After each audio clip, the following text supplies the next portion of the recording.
Hakeem Jeffries is joining us live from San Francisco. Mr. Leader, welcome to Story Is for the first time. Good evening. Great to be with you. What do you think our objective is in Iran, and when is it time to stop the bombing?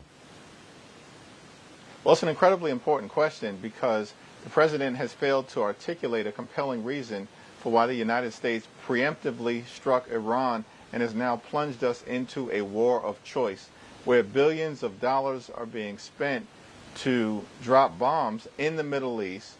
In fact, the entire region is in flames right now, and the president and Republicans are unwilling to actually spend a dime to make life more affordable for the American people, to drop the price of groceries, drop the cost of housing, or drop the cost of health insurance to make sure that Americans can afford to go see a doctor when they need one. And so, in my view, we've advanced this war powers resolution that narrowly failed because the American people understand that this war is not making them safer.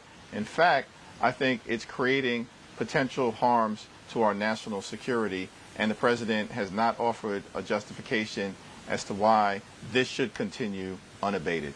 Well, we know Iranians, though, have attacked Americans and attacked people throughout the world for years through their proxies as well. We have seen thousands of Americans in the streets thanking President Trump, saying that they are grateful for the U.S. finally acting. A lot of them talk about the fact that their family members were killed by that regime. What do you say to those people?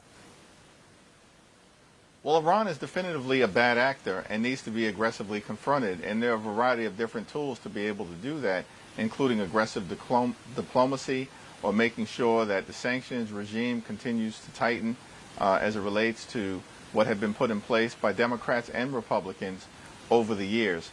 But on matters of war and peace, I mean, the framers were very clear. They gave Congress the sole authority to declare war, understanding that it's a serious thing when we decide to put our servicemen and women in harm's way. And we've already lost 7 heroic, patriotic, brave service members, and certainly it's the case that our heart goes out to them, and our prayers continue to be with them, and our support will continue to be with their families. But this is a very serious decision, and Donald Trump has not taken it seriously. He's just unilaterally plunged us into this conflict that now has spread to more than a dozen countries and has not provided us with a compelling justification, sort of a set of objectives as to what we're trying to accomplish, and hasn't provided a strategy as to how this all is going to end. But we know that U.S. presidents have done military actions without going to Congress before. President Obama did this with Libya. And what leverage do you have to stop what you call an illegal war? What leverage do you have to do something about it? Well, unquestionably, it's an unlawful war of choice that Donald Trump has plunged us into. How is that different and he's making from decisions. What President Obama did, or other leaders have done when they launched military incursions without going to Congress as well? I mean, don't they have president has 60 days to launch military action before he has to come to Congress? Well, this isn't simply a series of military strikes. This is an all-out war against Iran that now involves more than a dozen different countries and the expenditure of billions of dollars, perhaps a day, to drop bombs in the Middle East without a clear objective, a clear strategy, or a clear end game. And so that's the problem. This is the first president, as far as we can tell, to launch this type of military conflict without bothering to try to convince the American people as to why it is all taking place, to persuade the American people. It's one of the reasons why we believe that the war is already so deeply unpopular with the American people throughout the country. So is it time to get out now? Well, listen, I think our view as it relates to the resolution that we voted on, that I strongly supported, that the overwhelming majority of Democrats supported, along with 2 Republicans, is that these type of hostilities should cease until there's an actual debate and the president makes his case to the Congress and to the American people and seeks the authorization for the use of military force.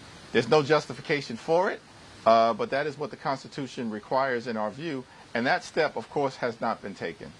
So right now, there is still a sort of fight and shutdown over DHS funding that started before this war happened. There's a question now that some have raised about this possibility that Iran may enact its sleeper cells and activate them in the United States. President Trump talked about that today. Here's some of what he said. Yeah, we know a lot about them. The biggest problem we have is the Democrat shutdown. We know a lot about them, but the shutdown doesn't allow us to do what we have to do. So the president saying that Americans are being endangered because the Department of Homeland Security cannot go after Iranian sleeper cells. What's your response to that? Well, the president's lying to the American people. He's fear-mongering, and he knows that. Now, Republicans have made the decision they would rather shut down every other aspect of the Department of Homeland Security, which we as Democrats have repeatedly made clear we are prepared to fund. That includes, of course, FEMA and the Coast Guard and TSA and the national security, cybersecurity parts of the Department of Homeland Security that are separate and apart from ICE and from the other agencies that have been brutalizing the American people using taxpayer dollars. This is a president who promised to go after the worst of the worst.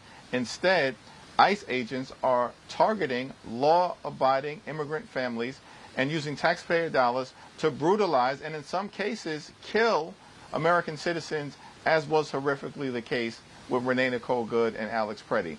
And unfortunately, the administration has decided that they don't want to get ICE under control. And so they forced the Congress into a situation where DHS funding is not moving forward.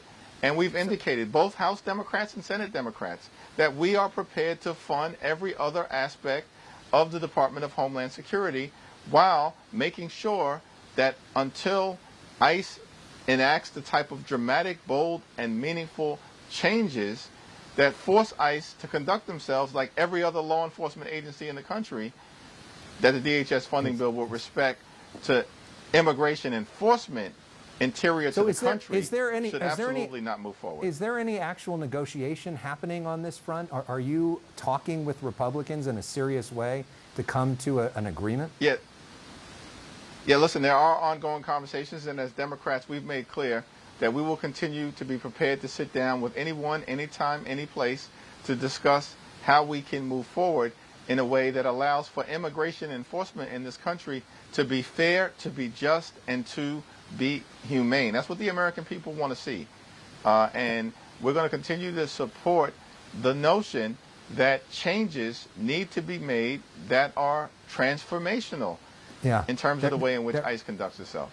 You're here in California. There was big news when it comes to the California caucus today. Kevin Kiley, who has been a Republican member of the House, decided to leave the Republican Party, become an independent, although he's still caucusing with the Republicans.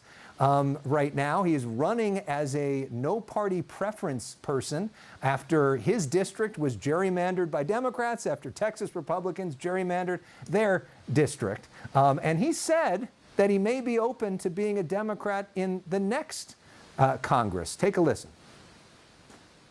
As far as next term, I think that the appropriate posture as an independent is to say, I'm going to do whatever serves my constituents. And so, that's a decision that I'll make at the time. I think that, first and foremost, I'll be looking at what's going to best lower the cost of living for the folks that I represent.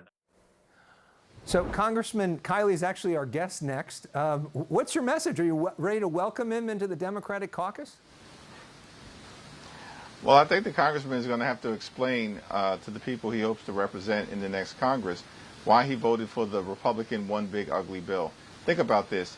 Republicans enacted the largest cut to Medicaid in American history. They literally ripped health care away from about 14 million Americans. In that same bill, they enacted the largest cut to nutritional assistance ever, $186 billion taken away, literally ripping food from the mouths of hungry children, seniors, and veterans in order to provide massive tax breaks to their billionaire donors. And in the same bill, gave ICE a $75 billion slush fund so that the Trump administration can unleash these violent individuals who are masked and untrained to brutalize the American people and in some cases kill them. And so I think the first question for us is going to be, well, does he regret that vote? And does he plan to partner with Democrats to reverse the damage that has been done by the Trump policies to date? Okay, so if he does, you're ready to welcome him in, it sounds like. Well, I mean, we'll cross that bridge when we get to it, but there's a lot of explaining that he has to do to his constituents and to those of us on the Democratic side of the aisle. All right. Hakeem Jeffries, thank you so much for sharing your views. We appreciate it.